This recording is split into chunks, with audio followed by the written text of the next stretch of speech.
I remember the first time I got this compliment, and I don't know like why most people take it as something like bad, something people criticize about, but like to me that was the best compliment that I've gotten till this day, and I still get, and that's exactly what I'm making this video about, which is like, hey bro, like, do you take something? Like, are you on something?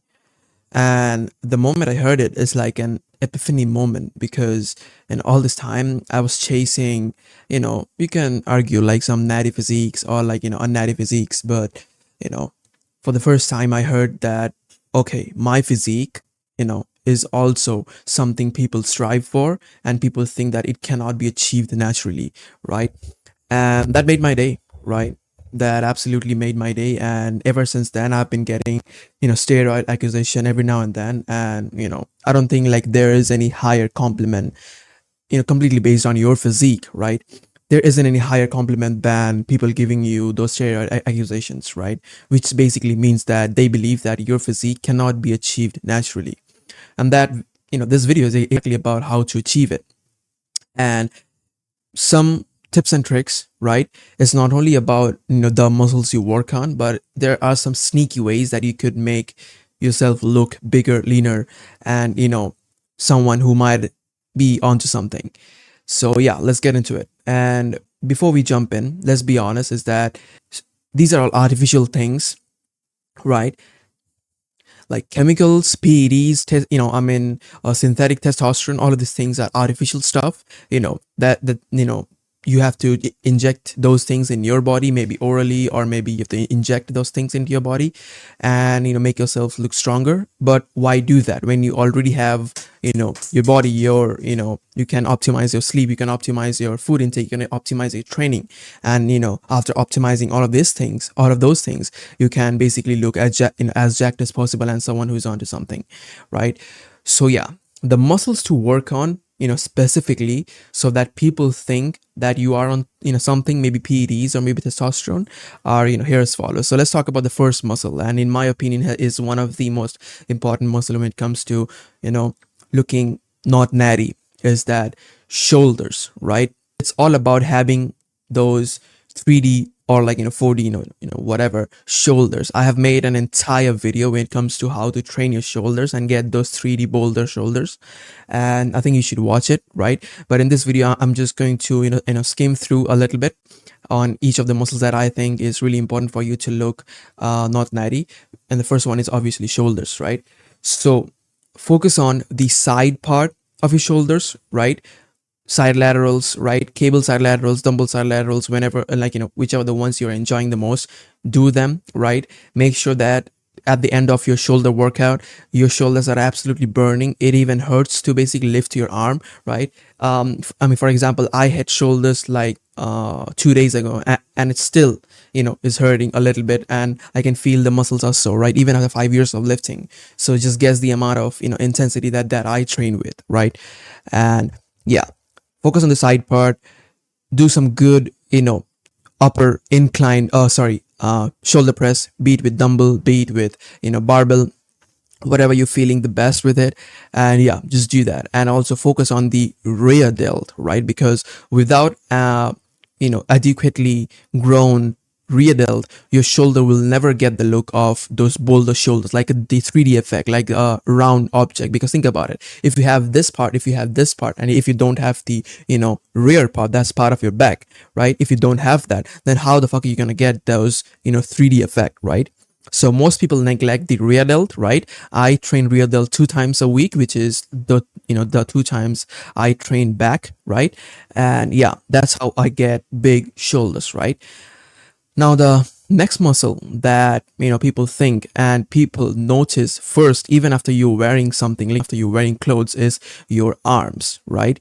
If your arms are proportionately bigger than average human, I mean, so and so that you're wearing a shirt or a t-shirt that is maybe half sleeve, right, or even full sleeve, your biceps and are protruding, right? Like both of your biceps are protruding. That's the effect that it has on people in order to make them feel that, okay, you are onto something, right? And yeah, train just I think just 2 exercise is completely more than enough, right? One for long head, another for short head, right? And that's it. You can do anything that is a little bit farther from your body. So let's say, you do something that is like this, right? Maybe preacher curls, maybe dumbbell curls, maybe barbell curls. That is, it would target the short head of the bicep. And maybe you should do something, that is away from your body, right? Such as Bayesian curls, such as, yeah, that's an amazing exercise. Or maybe incline dumbbell curls, where you lie down and your arms are away from your body like this, right? So that would target the long head of the bicep, right? So yeah, that's all I need to say about bicep. And like I said, tricep, it has 3 muscles. It contains the vast majority part of your arm, right? Train triceps, and I think 2 exercises would do perfectly well, which is like one overhead movement for the long head, for the meaty part, and one push down movement for the short head. That's more than enough. That's more than enough, right? Now, this would come a little bit kind of like a, maybe if you have been in the fitness industry for quite some time, you already know what I'm going to tell, right? Because this is one muscle that people mistakenly not train. People think that, okay, if I train too much, I might look too bulky. But then again, they are chasing aesthetics. They are not chasing strength and all of that stuff. But talk for another day.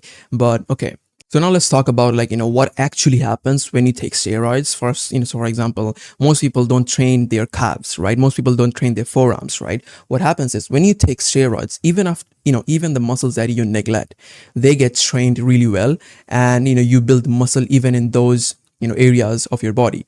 So for example, calves, so for example, legs, for example, your forearms, and the muscle that I want to talk about right now, which is your traps, right?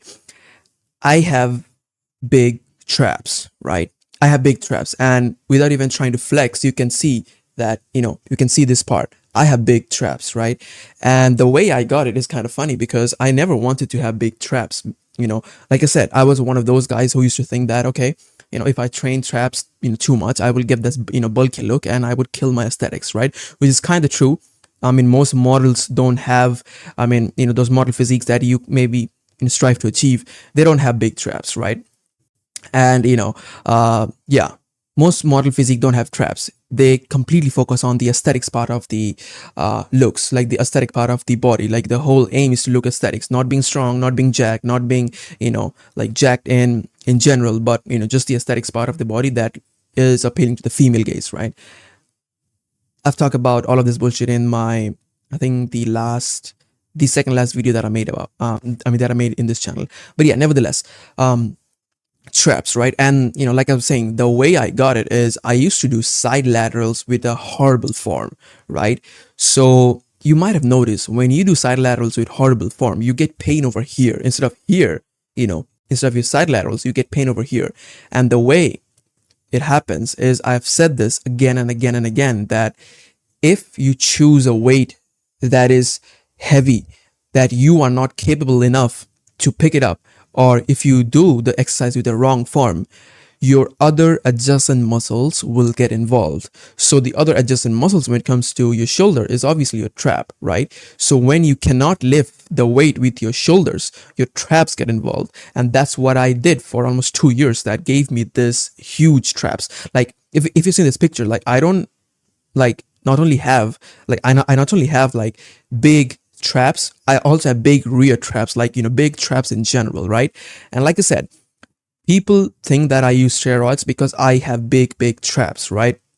So like I said, what happens is that when you use steroids, you build muscle in general, right? Even in the parts that you don't train that often, right? So that's a telltale sign that you need to look out for if you want to basically say that if someone is on steroids or not. And for the fact that if I have taken or not, I'll let you be the judge of that, right? I don't want to say anything about it. Because it doesn't matter the amount of time that I say, people always will come at me with the steroid accusation, and quite frankly, I enjoy the fuck out of it, right? I really enjoy it. It means like, okay, I have achieved what I wanted to achieve, right? I'm finally getting steroid accusations. And if you follow the tips that I'm giving you in this video, you will get steroid accusations. And make sure to comment down below the moment you get it and the kind of story that you had that day, and if it made your day or not. Also, these are the things that these are the muscles that you should be focusing on, right? Now let's come down to the sneaky things that no one talks about, or even if I'm seeing more and more people talking about it, but very less people when it comes to the amount of people that should be talking about it, which is like, if you're lean, right? And I'm talking specifically about pictures and videos. I'm not talking about someone who you see in real life, right? If you're super lean, right, people automatically assume that you are on steroids, if you're super lean and also a little bit jacked, because it gives kind of an illusion that, oh, here's the thing. On pictures, you can fuck with angles, you can fuck with lighting, right? And if you lean on top of that, it makes you look way bigger than you actually are in real life. I get steroid accusation in real life. That's because I'm kind of lean. My body fat might be between 12 to 15%, right? I'm talking about those guys who are sub 10% body fat or like 10% body fat, right? Those guys get steroid accusation in, not in real life. They do. I know they might be getting steroid accusation in real life, but their comments are accusations because they portray themselves in a certain way where they're abusing the light, they're abusing the angles, but also they're super lean, which means you can see every single fiber of their muscles, right, of their anatomy, right? Those guys could be used for teaching what muscles are there in the body in some kind of bio class or whatnot. But yeah, that's the whole point. Like, if you stay, well, like, one of the things that humanity have always struggled with is losing fat.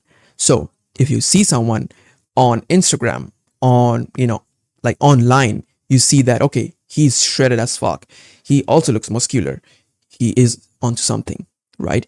So that's again another kind of like the perspective that you gotta have, that okay, you don't know this person in real life, you don't know for sure if he or she is on steroids, right? So yeah, that's all I needed to say. I'm focused on the muscle that I talked about, right? I've told you just a little bit on how to focus on them, right? And yeah, just focus on them. Be lean, right? You can abuse your camera angles however the fuck you want, as long as you are not photoshopping your like your pictures, right?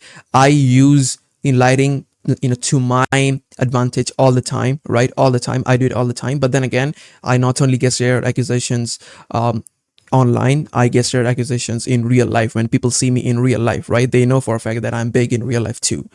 And yeah, peace.